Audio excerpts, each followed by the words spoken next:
Hello friends. Shashi Agarwal channel के अंदर मैं आप सबका अभिनंदन करती हूँ। आज का जो हमारा सब्जेक्ट है वो है संगठनात्मक व्यवहार, ऑर्गेनाइजेशन बिहेवियर, और जिसके अंदर हम बहुत ही इम्पोर्टेंट टॉपिक परिवर्तन के प्रबंध, जिसके अंदर हम समझेंगे परिवर्तन का मतलब क्या होता है, परिवर्तन की प्रकृति क्या है, और जो संगठनात्मक परिवर्तन है उसकी विशेषताएं क्या है, उसकी उद्देश्य क्या है, उन सारी चीजों को हम इस वीडियो के अंदर अंडरस्टैंड करेंगे। अगर मेरा ये एफर्ट सही लगता है तो डू लाइक माय वीडियो, इसको शेयर कीजिए, कमेंट कीजिए और मेरे चैनल शशि अग्रवाल को सब्सक्राइब कीजिए।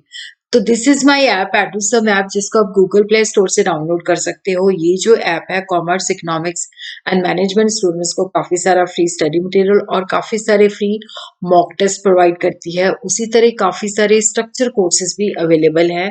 तो संगठनात्मक व्यवहार जो है इंग्लिश और हिंदी दोनों के अंदर यहाँ पे उपलब्ध है। तो सबसे पहले हम देखते हैं परिवर्तन का मतलब क्या है। देखो, जब हम पूर्व स्थिति, जो पहले की स्थिति होती है, उसके अंदर कोई भिन्नता आती है, तब्दीली आती है, तो हम उसे परिवर्तन कहते हैं। देखो, जैसे बैंकों के अंदर बहुत साल पहले मैनुअल काम होता था, लेकिन अब सारा काम कंप्यूटराइज्ड है। या हम कह सकते हैं कि किसी व्यावसायिक इकाई के अंदर, बिजनेस ऑर्गेनाइजेशन यूनिट के अंदर पहले काम लोग हाथों से करते थे या साधारण मशीनों से करते थे, अब वो स्वचालित मशीनों से करते हैं। तो ये एक परिवर्तन है। देखो, जब परिवर्तन होता है तो संगठन की संरचना, संगठन के उद्देश्य, संगठन की कार्यविधि, संगठन के उत्पादन विधियों और जो कर्मचारियों की पोजीशन होती है उसके अंदर भी काफी तब्दीली आती है, जिसे हम परिवर्तन कहते हैं। परिवर्तन चीजों को अलग बना देता है कि पहले हम किसी और तरीके से काम करते थे, अब हम किसी और तरीके से काम करते हैं। तो उसी तरह ही हम देखते हैं कि जब किसी संगठन के अंदर जो समग्र कार्य प्रवेश में होने वाला यथास्थिति में कोई भी परिवर्तन आता है, तो वो परिवर्तन होता है कि जो हम पहले काम करते थे उसमें जब तब्दीली आ जाती है तो हम कहते हैं कि परिवर्तन आ गया है। और जब भी हम संगठन के परिवर्तन की बात करते हैं तो उसके अंदर संगठन की जो संरचनात्मक संबंधों और उसमें लोगों की भूमिका में परिवर्तन होता है।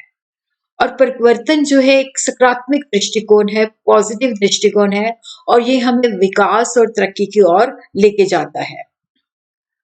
परिवर्तन जो है एक पॉजिटिव दृष्टिकोण है, ये विकास और उन्नति के लिए आवश्यक संकेत है। किसी भी उद्योग के अंदर जो परिवर्तन होता है कि जैसे पहले हम मैनुअली काम करते हैं, अब मशीनीकरण से काम करते हैं, या मशीनों से काम करते थे, अब आधुनिक मशीनों से काम करते हैं, या स्वचालित मशीनों से काम करते हैं, या कंप्यूटराइज तरीके से करते हैं। तो जो प्रबंधकीय प्रणाली होती है उसमें नयापन आ जाता है। तो ये सब परिवर्तन होते हैं। लोग जो होते हैं, चाहे वो अपने व्यक्तिगत कारणों की वजह से या अलग-अलग कारणों की वजह से, जब भी बदलाव आता है तो वो इसका विरोध करते हैं। उनको होता है कि जैसे हम काम कर रहे थे वही अच्छा था। तो वो नए जो तब्दीली है उसके मुताबिक अपने आप को जो है चेंज नहीं करना चाहते। तो परिवर्तन का अर्थ होता है यथास्थिति में बदलाव या चीजों को अलग तरीके से करना। संगठनात्मक परिवर्तन से मतलब है किसी भी परिवर्तन से जो किसी संगठन के समग्र कार्य वातावरण में होता है।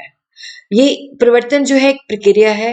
और उसी तरह क्या होता है कि जब परिवर्तन होता है तो जिसके अंदर उसकी जो संगठन है उसकी संरचना में या प्रक्रिया के अंदर संशोधन आता है, और ये जो चेंजेस आती हैं चाहे वो अच्छी भी हो सकती हैं और बुरी भी हो सकती हैं। तो हम देखते हैं कि प्रवर्तन की प्रकृति क्या है। प्रवर्तन प्रकृति का नियम है। देखो, जो प्रकृति हमें देती है वो सब कुछ परिवर्तनशील है, वो कभी भी एक जैसा नहीं रहता। तो जो वातावरण के अंदर परिवर्तन होते हैं, व्यक्ति को उसी के मुताबिक अपने आप को ढालना पड़ता है। उसी तरह जो बिजनेस यूनिट होते हैं उसके अंदर भी जो आंतरिक और बाहरी ताकतें होती हैं उनके द्वारा परिवर्तन लाया जाता है, जिसके लिए ऑर्गेनाइजेशन मजबूर हो जाती है कि अब हमें जो एनवायरनमेंट के अंदर चेंजेस है उसके अकॉर्डिंगली हमें चेंजेस लानी पड़ेगी। परिवर्तन जो है यकायक नहीं होता, ये प्रकृति का नियम है, और परिवर्तन जो होता है धीरे धीरे होता है, और ये प्रकृति का नियम है। और परिवर्तन जो होता है वो मनुष्य के द्वारा हमेशा विरोध किया जाता है, क्योंकि जब बदलाव आता है तो कर्मचारियों के कार्यस्थल हो सकता है कि आज हम ए प्लेस पे काम कर रहे हो जब परिवर्तन आता है तो हमें बी कार्यस्थल पे भेज दिया जाता है, या हम एक डिपार्टमेंट में काम करते हैं तो हमें दूसरे डिपार्टमेंट में भेज दिया जाता है। तो हमारी स्थिति, काम करने के तरीकों में बदलाव आता है, तो कर्मचारियों को नए वातावरण में काम करना पड़ता है, तो वो इस चीज को विरोध करते हैं, क्योंकि वो पुराने वातावरण के अंदर सहज महसूस करते हैं, तो इसलिए नए वातावरण, नई तब्दीलियों का वो विरोध करते हैं। जब भी परिवर्तन होता है तो विकास की ओर लेके जाता है, परिवर्तन में नयापन आता है। तो यहाँ पे क्वेश्चन ये उठता है कि लोग बदलाव का विरोध क्यों करते हैं? देखो, ये ज़रूरी नहीं है कि जब बदलाव होता है तो सबके लिए फ़ायदेमंद हो। तो कुछ लोगों के लिए वो बहुत अच्छा हो सकता है, तो कुछ लोगों के लिए बुरा भी हो सकता है। तो जिन लोगों के लिए बुरा हो सकता है, तो वो इसका विरोध करते हैं। परिवर्तन जो है एक लगातार प्रक्रिया है। जब भी परिवर्तन आता है तो विभिन्न चरणों के गुजरने पर ही परिवर्तन का काम पूरा होता है। देखो, ये एक लगातार चलने वाली प्रक्रिया है।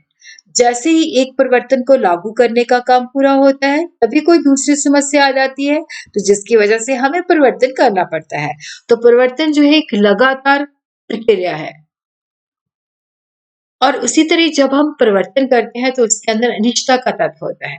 देखो, जो भी हम तब्दीली करते हैं, जैसे हमने आधुनिक मशीनें खरीदी हैं, बिज़नेस के अंदर लेटेस्ट टेक्नोलॉजी लाई है, तो वो फ्यूचर के लिए लाई है, और फ्यूचर जो होता है, भविष्य जो होता है, हमेशा अनिश्चित होता है। और जिसकी वजह से क्या होता है कि परिवर्तन के परिणाम भी अनिश्चित हो सकते हैं, कि जो हमने आधुनिकरण किया है, क्या कस्टमर उसको पसंद करेगा? क्या हमें प्रॉफिट के अंदर चेंजेस, मतलब प्रॉफिट चेंज होगा या नहीं होगा? तो परिवर्तन के जो परिणाम होते हैं वो निश्चित नहीं होते, अनिश्चित होते हैं। और उसी तरह जब हम परिवर्तन करते हैं तो उसके लिए हमें एक एजेंट चाहिए होता है। देखो, परिवर्तन कोई ऑटोमेटिक प्रक्रिया नहीं है, कोई स्वचालित प्रक्रिया नहीं है कि अपने आप हमने परिवर्तन का बटन दबाया और परिवर्तन शुरू हो गया। तो जब भी हमने अपने संगठन के अंदर परिवर्तन करते हैं तो उसके लिए हमें प्रयास करने पड़ते हैं, हमें विशेषज्ञ की जरूरत होती है, और जिसको हम चेंज एजेंट कहते हैं। परिवर्तन दो शक्तियों के कारण होता है, आंतरिक और बाहरी ताकतें। तो इंटरनल फोर्सेस और एक्सटर्नल फोर्सेस जो होती हैं, ऑर्गेनाइजेशन को मजबूर करती हैं कि वो ऑर्गेनाइजेशन के अंदर परिवर्तन लाए। उसी तरह जो होता है कि जब परिवर्तन होता है तो ये दो तरह का होता है, कार्य संबंधी परिवर्तन होता है। देखो, पहले हम पुरानी मशीनों से काम करते थे, अब हम नई मशीनों से काम करते हैं। संगठन संबंधी होता है कि जब ऑर्गेनाइजेशन के अंदर जो विभागीकरण है उसको या तो बढ़ा दिया जाता है या घटा दिया जाता है, तो वह संगठन संबंधी होता है। इसी तरह हम देखते हैं कि जो संगठनात्मक परिवर्तन होता है उसकी विशेषताएं होती हैं। देखो, जब संगठन के अंदर किसी भी प्रकार के परिवर्तन से पूरा संगठन प्रभावित होता है। जैसे हम एक डिपार्टमेंट को कंप्यूटराइज करते हैं तो उससे पूरा संगठन प्रभावित होता है। मतलब जब भी एक जगह पे परिवर्तन आता है तो ये नहीं होता कि वो वही वही प्रभावित होता है, पूरा ऑर्गेनाइजेशन प्रभावित होता है। परिवर्तन सभी भागों में होता है, लेकिन परिवर्तन की जो दर होती है अलग अलग होती है, कहीं ज्यादा होती है, कहीं कम होती है।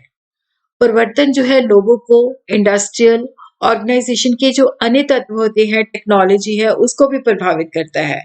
परिवर्तन जो होता है रिएक्टिव भी हो सकता है और प्रोएक्टिव भी हो सकता है।